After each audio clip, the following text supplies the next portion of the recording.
Right beside the Tower of London is the oldest surviving church in the City of London. All Hallows-by-the-Tower, a building that's been standing here since the 7th century, watching the city rise and fall around it.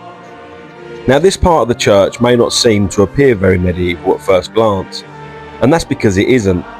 The centre of All Hallows was rebuilt after heavy bombing during the Second World War.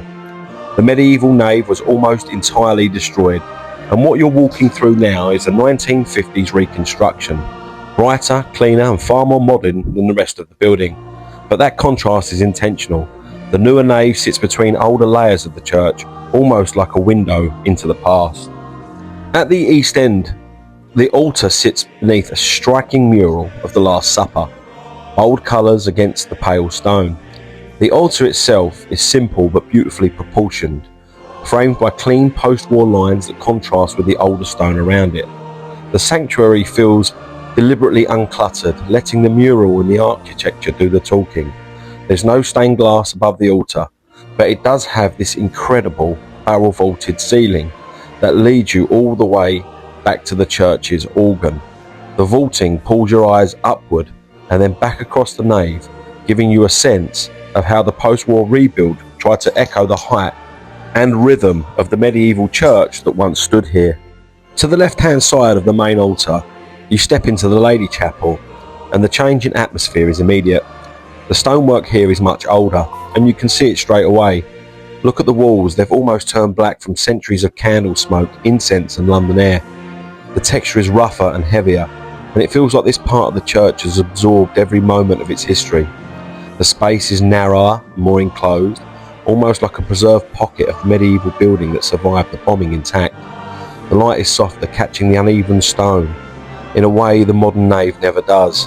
And right at the centre of the chapel is the tabernacle, beautifully carved, almost jewel-like against the dark masonry. It's the one element that immediately draws your eye. The craftsmanship is delicate, precise, and it stands out as the most ornate feature in the entire space. To either side of the nave are the tombs of Philip Thomas Bayard Clayton, founder of the TOC-H, and a memorial to those who fell in World War I, including Lieutenant Alfred Henry Forrester. It's a quiet corner, but full of stories. And this is how you know you're in a proper medieval church. The statue of St. Anthony of Egypt is inside a small recess carved into the wall and barred behind wrought iron. A tiny architectural detail, but one that speaks to the age of this part of the building. To the right-hand side of the nave is where the church's nautical theme comes alive. Ernest Shackleton's crow's nest sits here, a reminder of the church's long connection to seafarers and explorers. To the right of the main altar is the Mariner's Chapel. Model ships sit above the altar and an anchor rests below. The whole space is shaped by the sea. Every detail nods to London's maritime history. The ships aren't just decoration, they're memorials to crews, voyages and the stories that pass through the Port of London. The maritime tradition continues with the ship's bell from the British Trent, polished and bright. Nearby is a book from the British Maritime Charitable Foundation, recording the names of those connected to the sea. And everywhere you look, more ships, carved models, memorialised. All Hallows feels almost like a harbour of memories. The ships themselves are fascinating. Each one represents a real vessel connected to London's maritime history. Some are merchant ships, some are naval. Each has its own story. They're carved and rigged with surprising detail, almost like tiny memorials suspended in mid-voyage. When you look closely, you can see how different they are from one another. And very fittingly, this section ends with a line from the book of Isaiah. When you pass through the waters, I will be with you. A perfect closing note to the church's maritime story.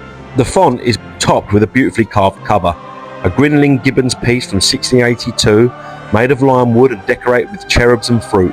The original font used for William Penn's baptism is now in Christchurch, Philadelphia, and the present one carved by a Sicilian prisoner of war as a memorial to the tunnellers of the Royal Engineers. From here, the stairs lead down into the crypt, the oldest part of All Hallows, where the layers of London become unmistakable. The descent itself feels like a shift in time. The air gets cooler, the light drops, and the stone changes under your feet.